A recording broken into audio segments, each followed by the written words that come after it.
Hi everyone, this is our channel, Meet the Real Story. Please like, share and subscribe. Do you remember me? Probably not. I'm the girl that can see the future from Wendy's story.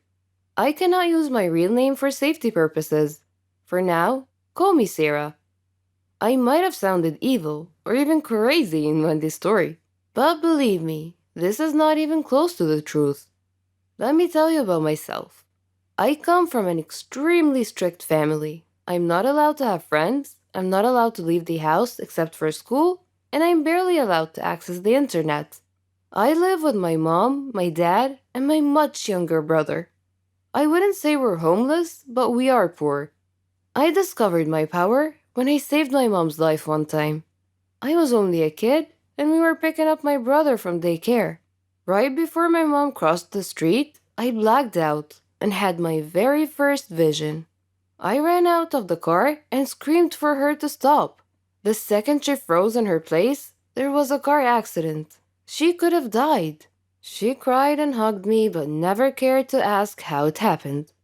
We're not a close family, so I never told anyone. I kept having those visions ever since. Years later, I learned how to control them. The few minutes of internet I was allowed, I always tried to look for a reason why or how I got my power. I never got an answer. I needed a distraction because I felt lost and like I did not belong. Now that I'm finally in high school, I asked my parents if I could have a part time job after school. They never gave me any money, and to be honest, I needed some. I knew they were going to say no, but to my surprise, they agreed on one condition that I give them half of my paycheck. I agreed. I got a job as a waitress in a local restaurant, and it was weird dealing with new people, but it was also so exciting. I quickly made a couple of friends who worked with me. I couldn't bring myself to trust them, but at least I had someone to talk to. One day at the restaurant, I heard some customers talking about something called the dark web. I wondered what it was. After my shift, I casually mentioned it to one of my colleagues. He explained everything to me. It was on my mind day and night. It sounded like a place full of weird people, just like me. With my first paycheck, I bought a new phone and kept it a secret from my parents. I immediately used it to access the dark web. It didn't look scary to me. I entered the chat room and decided I wanted to tell my secret to a stranger. You know what they say. Confide your heart to a stranger. The guy seemed harmless, and he actually listened to me.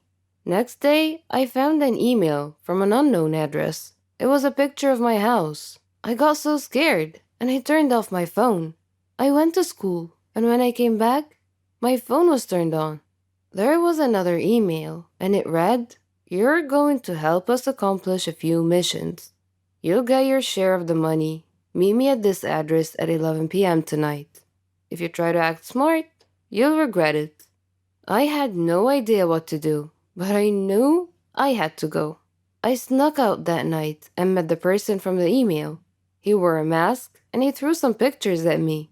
They were pictures of my family members. The first thing he said was, "Do you want them dead?" I shook my head. He said, "A quick test. What's going to happen in a few seconds?" I opened my eyes wide and said, "A black car will come pick us up." He nodded his head in approval. He blindfolded me and put me in the car. After a few minutes, he said, "You're coming with me. The guys here will do the work, and you will guide us." I nodded my head, even though I didn't know what he was talking about. Much later, they drove me back to the same address, gave me some cash, and threw me out the car. I removed the blindfold, and it was already morning. I had to run back home before my parents wake up, and that was the first of many, many missions to come. For a minute there, I enjoyed the thrill and the cash. Sometimes it was too much, and sometimes I had to skip school. And of course, I quit my job. I worked for them for what seemed like a year, until what I feared the most happened. The gang I worked for asked me to help them track a person so they can kill him. It was not a matter of choice. It's either I help them or they kill me and my whole family. I tried to ignore the email. However, an hour later, a server appeared on my phone. It was titled, "We See You," and it was full of pictures from inside my house. 30 seconds later, the page dropped and disappeared. I can't even tell the police. I can't do anything. That is when it occurred to me that the only untraceable person in the whole world is Wendy. Next day at school, I looked all around for her. I finally ran into her in the bathroom. I couldn't utter a word. I only had one hope, that she would hear my thoughts. I focused as hard as I can to think loud and clear.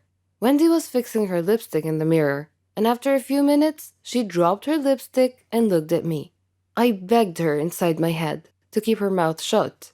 She blinked twice and left. The mission is happening in 24 hours. What if Wendy can't help? I didn't get a second of sleep that night. I know you think I'm a bad person, and I won't argue much, but killing someone was crossing the line. I wanted to get out of this long ago, and I couldn't. Now I have to help them kill an innocent person? Time just flew by. I got an email, and I had to drag myself to meet them. Their big boss looked at me and said, "This time, you'll get cash and a fake degree. So stop acting like a baby and get to work." I nodded. I thought about giving them wrong information, but I knew I'll get caught. A sniper was waiting for a signal from me to shoot. I was only a few feet away from the victim. I was shaking nonstop. Right before I gave the signal, I heard a police siren. I looked at the sniper and he was about to shoot. I jumped and knocked the innocent man down, but I got shot in the arm. In the blink of an eye, the gang disappeared into thin air. Police called paramedics, and to my surprise, Wendy was here. She practically saved my life. Or are they going to find me and kill me and my family? The police confiscated my phone. My wound was properly taken care of, and they called my parents. To this point, I was not interrogated yet. My parents came, and they couldn't look me in the eyes. A police officer explained what happened, and told them, "She's staying with us until further notice." And they all left. Well, except for Wendy. Her dad was cool enough to let her stay with me until police asked her to leave. She looked at me and said, "You owe me one, gangster." And we both laughed. A police officer came and informed us that Wendy will have to stay here as well, for her own safety. She looked at me and whispered, "We'll have a gang of our own when all of this is over." I smiled and didn't say anything. Wendy's face got serious.